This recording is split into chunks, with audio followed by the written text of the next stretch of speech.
smoke inhalation, and burns. And if you find yourself stuck on the tracks, which way should you run? Well, our experts' advice at 2:20 may surprise you. Our coverage of the Valhalla crash continues now with Harley Carnes. WCBS News Time, 2 o'clock. CBS News. I'm Harley Carnes. The Obama administration wants to regulate the internet as though it were a public utility, saying it must to protect it. It's going to be a heated debate at the FCC and elsewhere. The FCC chief is pushing the idea. Advocates of internet freedom hail this proposal that puts the power of choice in the hands of the user, not the provider. Essentially, a bill of rights for internet users to say you get to make that decision. Your cable company or your phone company who sells you your broadband line doesn't get to say where you go or what you can talk about when you go online. Matt Wood, freepress.net. Critics say tying the hands of industry would curb innovation and investment. Wood says just the opposite. FCC votes on the proposal later this month. Jim Taylor, CBS News. The president's nominee to be the next defense secretary says he would spend more money on defense and send arms to Ukraine and to do more to help destroy the Islamic State Army. Ashton Carter talked to the Senate Armed Services Committee. I think it's important to strike back at ISIL as we're doing from the air, but to begin to retake territory as soon as we can build the forces on the ground. 6 people died, 1 is in critical condition, more than a dozen others were hurt when a Metro North commuter train north of New York City ran over an SUV on the train tracks in Valhalla, New York. Chris Gross is a passenger in the first passenger train car. I thank God I have angels looking out for me right now. The flames are about a foot from my head. When I fell, people fell on top of me. The NTSB has investigators on the case. On Wall Street, the Dow's up 38 points, Nasdaq's gained 3. Oil prices about $49 a barrel. Wasn't so many years ago, measles had been eradicated in the U.S. Now it's back. And the numbers continue to rise. 92 cases in California alone, says Dr. Jeffrey Gunzenhauser at the L.A. County Health Department. This is a serious disease, a threat to our community, and something against which we must muster all of our resources to contain its spread.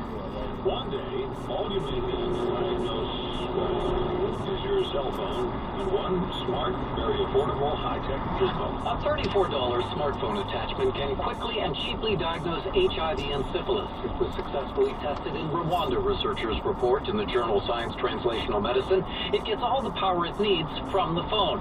Blood is provided through a finger pinprick. Columbia biomedical engineer Samuel Sia sees this as a step toward empowering consumers to diagnose themselves. I think this kind of technology can be applied for a variety of disease applications or even just wellness. Barry Bagnetto, CBS News, Washington. Riding through the snowy streets of Boston on the backs of ducks. Old military vehicles, the Super Bowl champion New England Patriots victory parade. Stood on piles of snow and chunks of ice, waded through the slush to see the champs. At least one sign said Belichick for president. This is CBS News. How strong is Allegra D? It's my congestion's finally gone strong. Even in the park playing with my dog. Go fetch, Bosley. Allegra D, a fast, non-drowsy antihistamine plus a powerful decongestant that starts relieving your toughest allergy symptoms in under 1 hour. Allegra D is breathing free for 24 hours strong, even in the convertible. Allegra D, strong relief for your allergy symptoms. Guaranteed or your money back.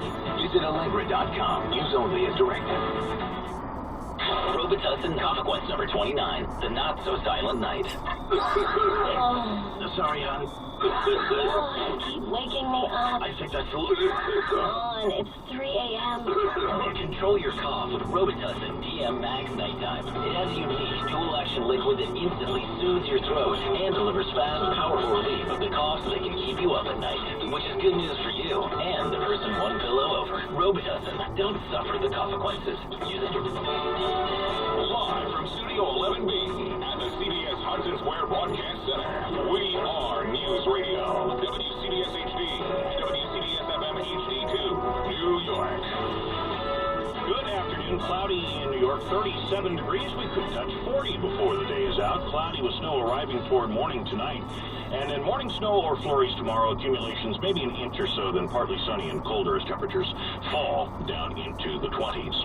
37 now in New York. WCBS News Time 2:04.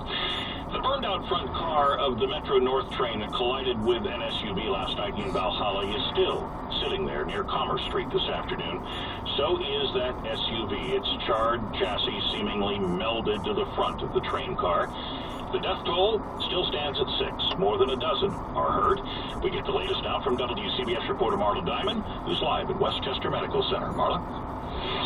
And, Steve, there are 8 patients remaining here. The extent of their injuries, burns, lacerations, head trauma, broken bones, some exposed bones. One remains in critical condition. And aside from the physical injuries, they are treating the mental trauma, says Emergency Room Director Dr. Ivan Miller. I'm sure that those people will never forget what they saw. It's almost like a wartime experience where you see people die right in front of you. 6 people were killed. Westchester County Executive Rob Astorino at the County Medical Examiner's Office says all of the victims on the train were male. The wife of one came after she didn't hear from her husband last night. She obviously saw what happened last night. She didn't get a call. Her husband didn't return home.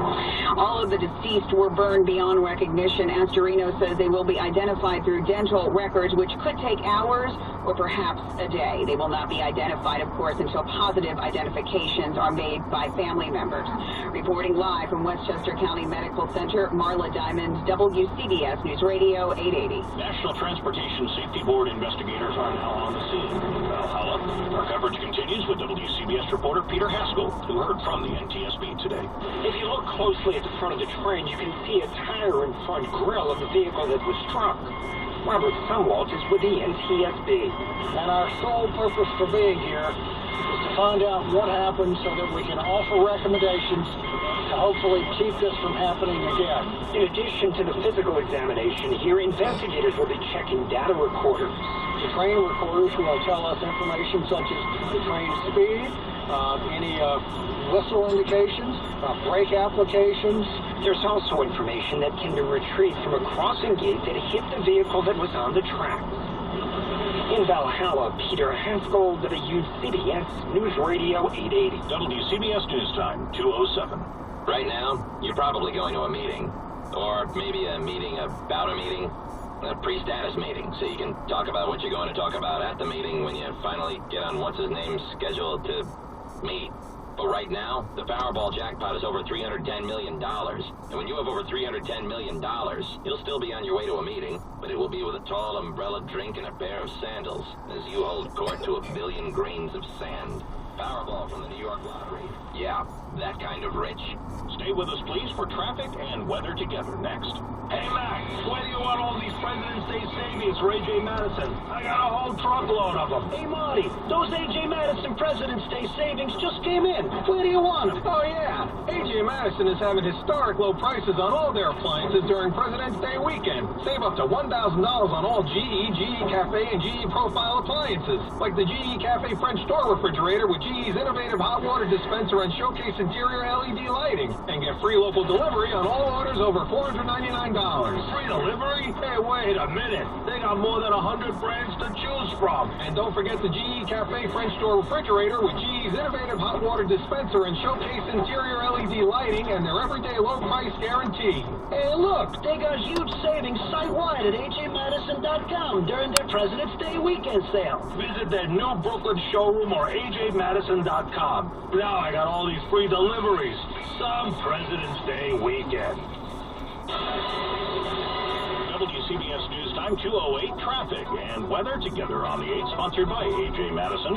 In our WCBS Traffic Center, here's Chris Majette. Hey, Steve, good afternoon to you. Drivers in Westchester County, the southbound Taconic remains off limits. Southbound lanes closed from the Sprain down through Lakeview Avenue with the ongoing police investigation. The northbound side has been reopened, though. It was open about an hour and a half ago. Harlem line of Metro North remains suspended between Pleasantville and North White Plains. They are cross-honoring on the Hudson and New Haven lines. Now on the Connecticut Turnpike northbound, up around exit 4, which is Greenwich, there's some right lane construction work that was supposed to be done at 2. Now they're saying 3 o'clock.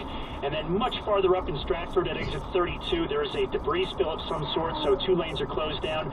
I don't see any big problems on the Merritt Parkway. Traffic on Long Island is slow on the Wantagh northbound from Old Country Road into the Northern State Parkway, some right lane construction. In the 5 boroughs, we've had issues with falling ice on the Verrazano Bridge, but the upper level has been reopened now both ways.